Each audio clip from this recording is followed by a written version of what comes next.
Okay.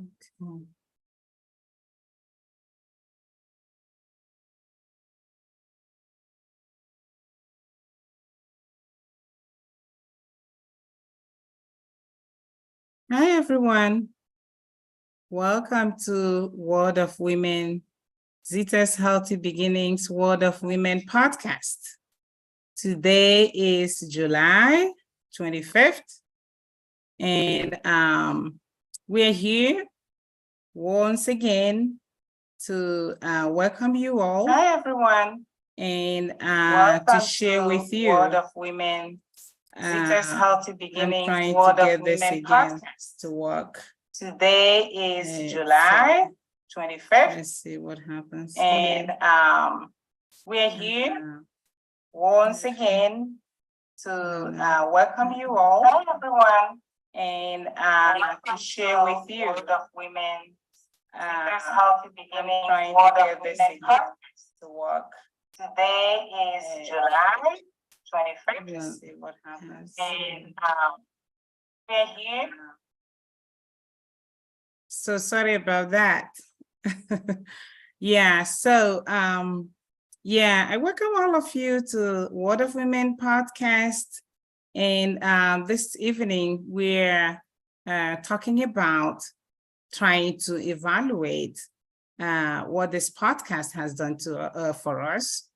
And I want to start by thanking our, the World of Disability, Transform You Network and Park for the wonderful opportunity they have granted to us every week, every Tuesday, to reach our audience through this means. I know that they have done a whole lot, not only for Zita's Healthy Beginnings, but they have also helped, especially nonprofit organizations across America who are really using this platform to reach their audience. So this evening, I wanted us to review what World of Women podcast has been about.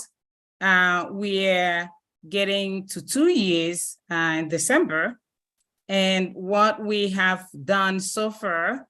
I'm so glad to share that we have the ability to reach our audience, men and women alike, especially our younger women who have taken advantage of different topics that we have discussed here in our podcast and apply that into their own individual lives and family, and have found it very beneficial in their own lives and their community as well. So now we have been doing our podcast every week, every Tuesday at 8 p.m. Eastern. But starting in August, due to other commitments, the World of Women podcast will be airing once a month, first Tuesday of every month. And we're sorry for cutting down on our hours, but we want to be able to embrace other commitments that we're into that have just unfolded in a manner that is very exciting for us, but also that is very challenging and demanding a lot of our time. So I hope you guys understand why we are making the change. And this evening, I would like to kind of interview Emily, get her own perspective, and probably the perspective of some of our friends about what benefits the World of Women podcast has been for them. Some of the growing areas and things that we need to improve, because we believe that in life, growth requires, improvement, and you can only improve when people have given you some feedbacks. Without that, one cannot really see oneself unless through the mirror. And we know our audience are serving as our mirror, and we are hopefully trusting that they will give us some feedbacks that will really help us to improve our service. And so, Emily, I would ask that you put on your video so you can look at our audience, and the audience will be able to, listen and I equally see you as you respond to the questions that I'm going to ask you. So, Emily, are you there? Yeah. Okay, so yeah, so one of the questions, as you all know, Emily is our engineer. She has been really working hard behind the scene, and sometimes we encourage her to come to the open so that people will see her and know who she is and really appreciate her. So Emily has been doing this work now for several years. And with us, it's close to 2 years now.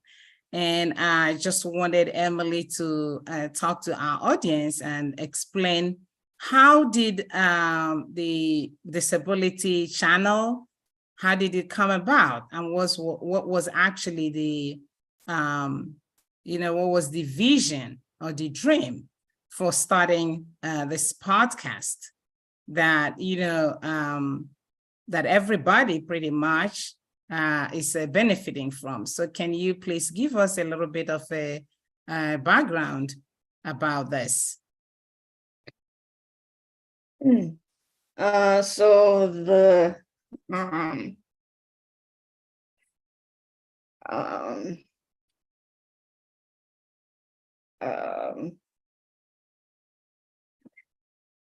World of Ability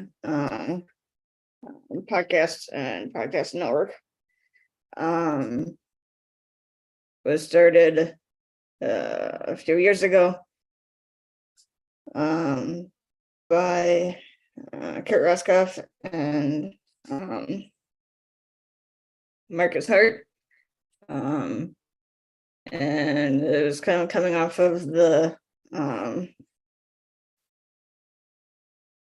started through the whole like Americans with Disabilities Act and the whole like helping of people with disabilities, and just looking to have a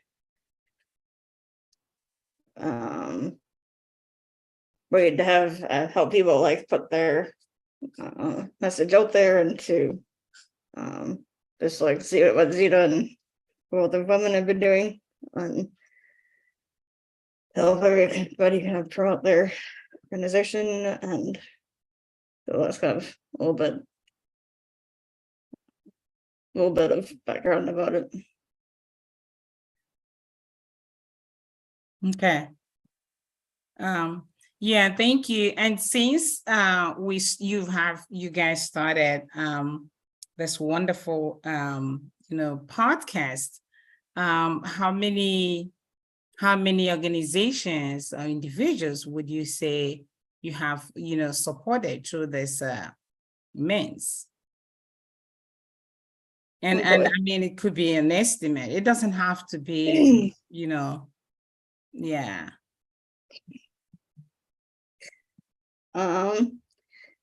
Over the past 3 years, we've had tons of guests. I don't know if I could count how many guests we've had. So we've I think it seems like we've been able to help a few people. We like to hope we're helping a lot of people getting like their message out there, and at least they're being a guest. We've had Zita, and we have a few other people that were helping with actually like producing a show like The World of Women. But for anybody out there who is interested in I'll just make this over. If anybody is out there listening and like helps with starting their own show, like Zita here with the World of Women, just reach out to us if we could help you start your own show and help you like we've been doing with Zita and several others that we're been with running their podcasts. And I think it's been a very good experience, and met a lot of people that I'm not sure that I would have really met otherwise. And so yeah, if anybody else is looking to be a guest too, and the World of Women or any other show, just let us know that as well. Great. Yeah. Thank you, Emily, for responding to that question. You know, I ask because I do know that, especially since I started being, coming on the show and doing podcasts, and also participating in the podcast of other individuals and groups of, organizations. I have really learned a lot. I have seen several presenters, several speakers, people who have also acknowledged how they have benefited from this podcast and through the Disability Channel. And for me, the Disability Channel is a blessing, both for the individuals who are, working with them, as well as the audience and other people who come and go, and also those of them that watch later. I think I find that as a portal for communication, for sharing a critical information, be it healthcare, social, economical, you name it. The Disability Channel has really provided that avenue, that forum for people to come together, identify who they are as humans, and some people as philanthropists, and to see how they can better our world through service to other people, to the less privileged, to people who are even our veterans, and those of them who are still wanting to find a home.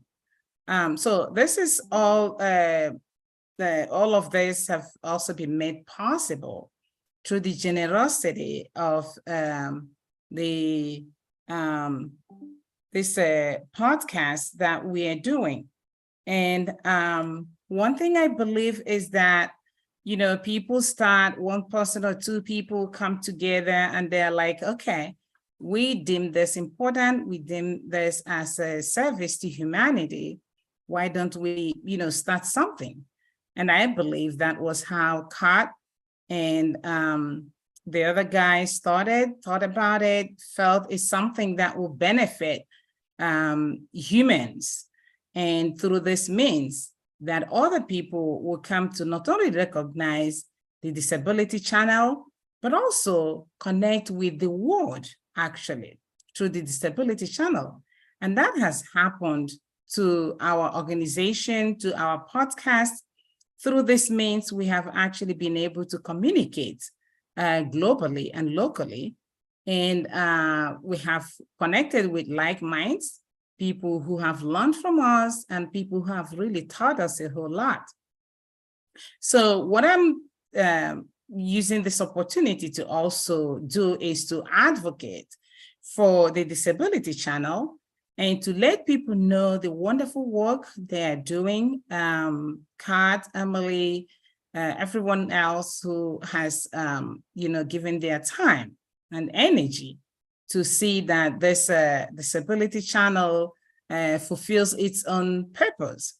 And we know there are a whole lot of channels out there, but this particular channel gives that opportunity to for nonprofit organizations like mine, like the Project Die Hard for veterans.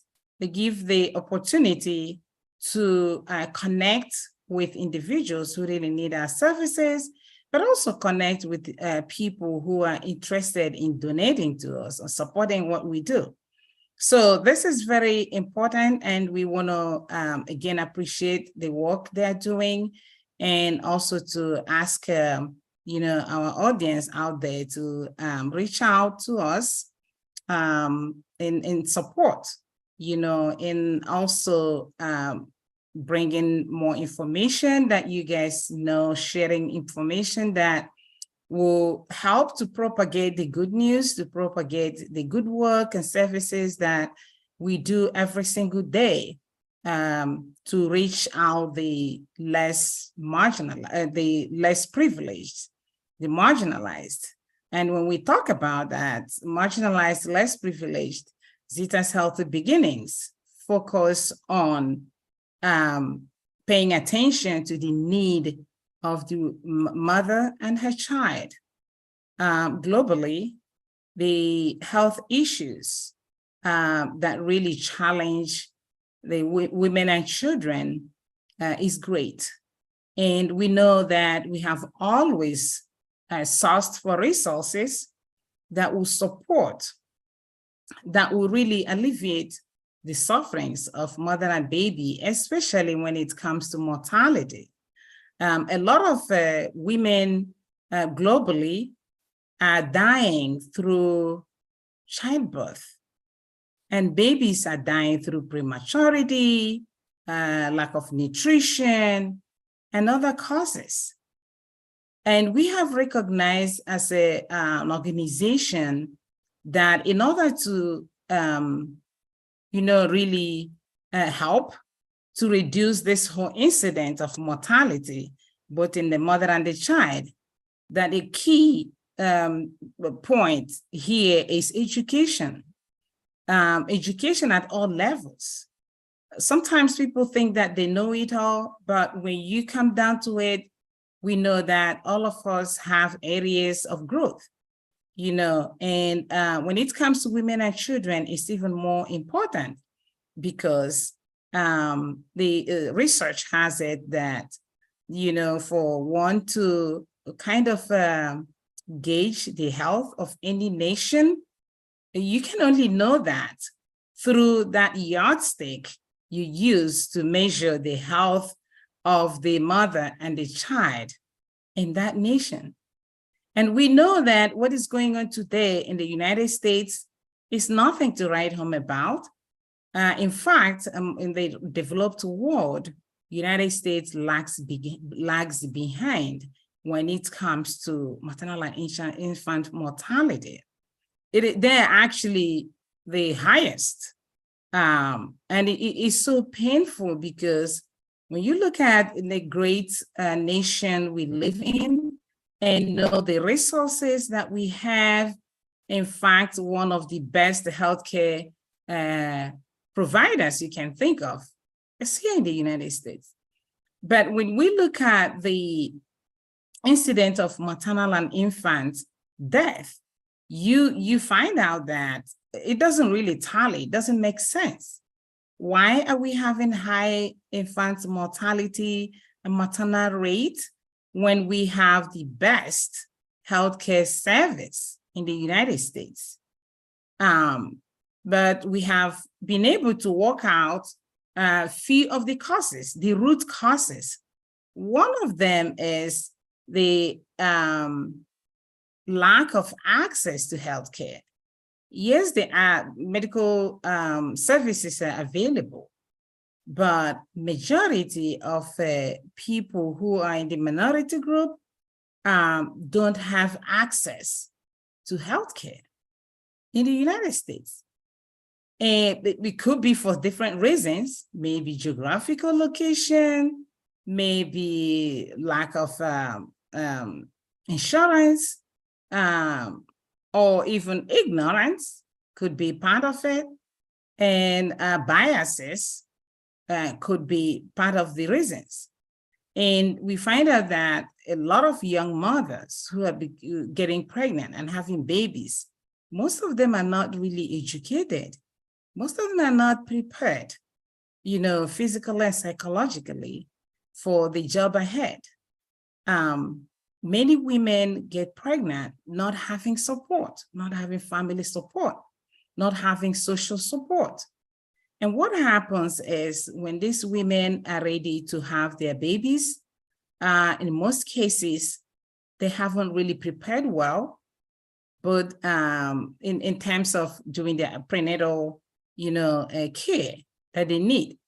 A woman need at least 4 to 5 visits, all through her pregnancy, to the doctor, could be the nurse, midwife, and also having doula services as well is what we encourage women to do.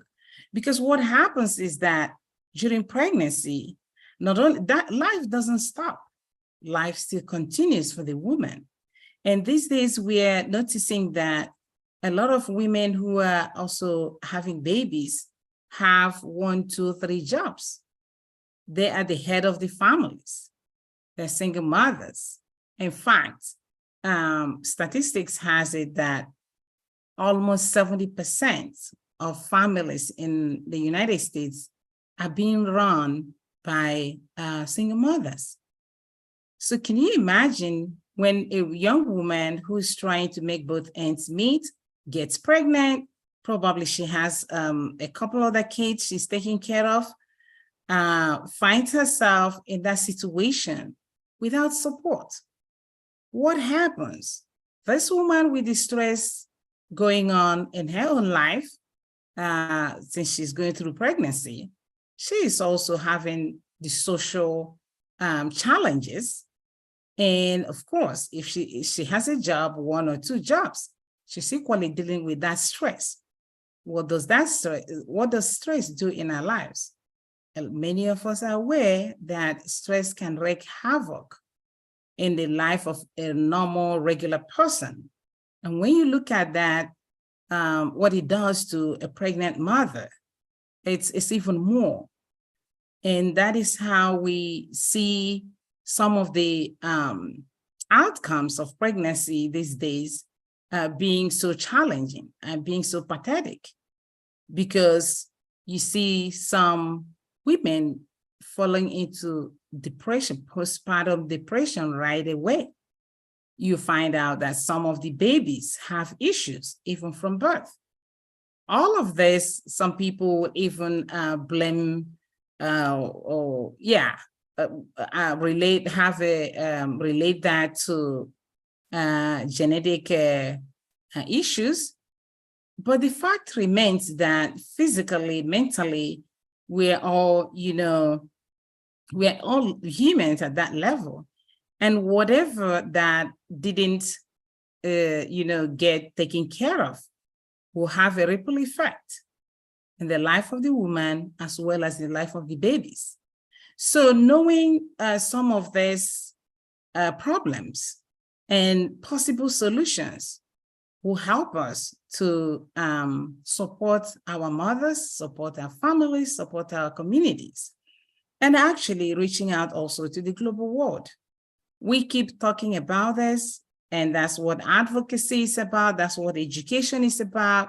We cannot stop talking about it until every single mother gets the care they need, the healthcare services they need.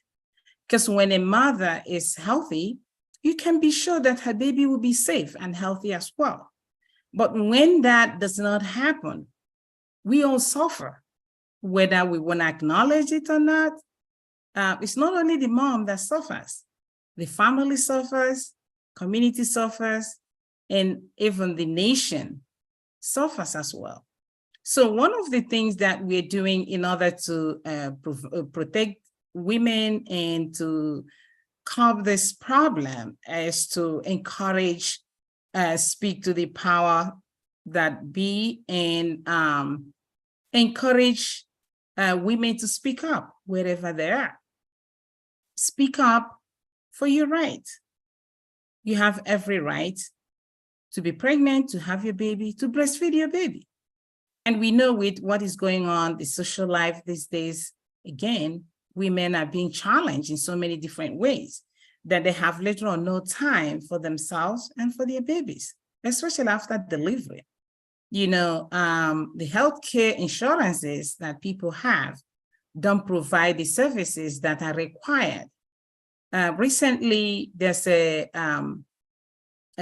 deal that was passed, a bill that was passed to extend the healthcare insurance for women for up to 1 year. I remember years ago, people were talking about it, lamenting about the impact that, the short healthcare insurance, the impact it has left on women. Unfortunately, some people have also died in the process, but thank goodness most states have really embraced that bill. And right now, women's health insurance are being extended to up to 1 year. And it is so because postpartum issues can linger up to 1 year. And so protecting a woman, providing a woman with the healthcare insurance she needs for up to 1 year gives her that, protection and provision in case anything happens that is related to, postpartum for her and for her baby. And that really eases the pain for families as well, knowing that, okay, this mother has that health insurance. If anything happens, if she faces any challenges, that she has access to healthcare. And that is a good thing. But we also know that there are so many places that haven't really embraced this bill, and it's concerning. And we're still encouraging women in those areas, organizations, especially nonprofit organizations that work in different states where women have not been allowed that privilege of maintaining their health care, their health insurance up to 1 year after delivery. We're encouraging them to speak up, because this is the only way we can make a change. We can't do it once and just say it's gone. No, you have to keep talking. You have to keep advocating. You have to keep educating. And sometimes people get frustrated because things don't, work out like one would like it to be. But we don't want to be disheartened, because we are working with human beings. Sometimes it takes more than two communication to get your message across. Or sometimes it takes more than a week or a month, even a year to get your message across. We're all human, we all get distracted, we all have our priorities, but let's make sure that the priority of making women and children's health care the uppermost priority, because that really impacts all of us at different levels. So I'm so thankful for the opportunity we have this whole month of coming, talking, inviting people, speakers with different perspectives on health and women's health in particular, and children's welfare.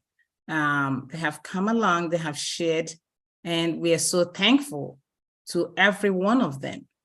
And moving forward, what we want to continue to emphasize is how best to help women in some of the critical points we have noted. One of them is nutrition. And this impacts every single person, let's put it that way. But it's even more in women and women of childbearing age. We found out that with inflation, a lot of women are not able to get access to healthy food. And for a woman who is, whether you're getting ready to have a baby or you have a baby or you're nursing a baby, what is very important is good nutrition. Without good nutrition, the woman is not able to really properly function, and that impacts her baby. And for women who are breastfeeding, it becomes even more critical, because a woman that does not really feed well is not able to possibly give the best nutrition to her baby. And so one of the ways that Zita's Healthy Beginnings is tackling this issue is by promoting organic farm in different parts. Right now, we have started in Nigeria. Our plan and our hope with funding is to extend that to other parts of Africa and the world, because we know no matter how little somebody is doing, as long as you are trying to produce your own food, that is more nourishing. It is more nourishing because organic food, healthy food is key. Most of the illnesses we find today, people are suffering from, is pretty much, when you look at it, it boils down to lack of good nutrition. So what we have encouraged and still encouraging mothers to do is to find ways of planting simple vegetables, fruits, whatever it is that you can plant at your backyard, whatever you can do in your local community. Some communities now have taken it upon themselves to designate places, areas that they can communally plant vegetables, fruits, and other stuff. And when they harvest it, share it among themselves. Those who can do it on a larger scale is even better. And some of the places we're looking into are places where women are already farmers. They're already doing it. The challenge they have for most of them is they don't have the seed. So yes, they can plant, but then at the end of the harvesting season, they eat everything, which means that the next season, they have to, go look for seeds. But what we're trying to do is to help women so that they have enough to plant, to grow, to harvest, get enough for themselves, as well as keep some for the next season. We know this is a huge challenge globally, and for developing countries, that is a huge challenge. And so when we talk about nutrition, it's something that nobody lives without. The nutrition is critical for everybody's well-being, but it's even more so for the little ones and for their moms. So I am so thankful that you guys listen to us and hopefully collaborate with any local organizations in your local community. Reach out to them, especially summertime is the time where a lot of little businesses spring up. And they come, you have people who do the farmers market, they do all kinds of things. This is the time to honestly come out, cultivate the relationship that will be lasting for the rest of the season. See how best to have enough food, enough nourishing food for yourself and for your families.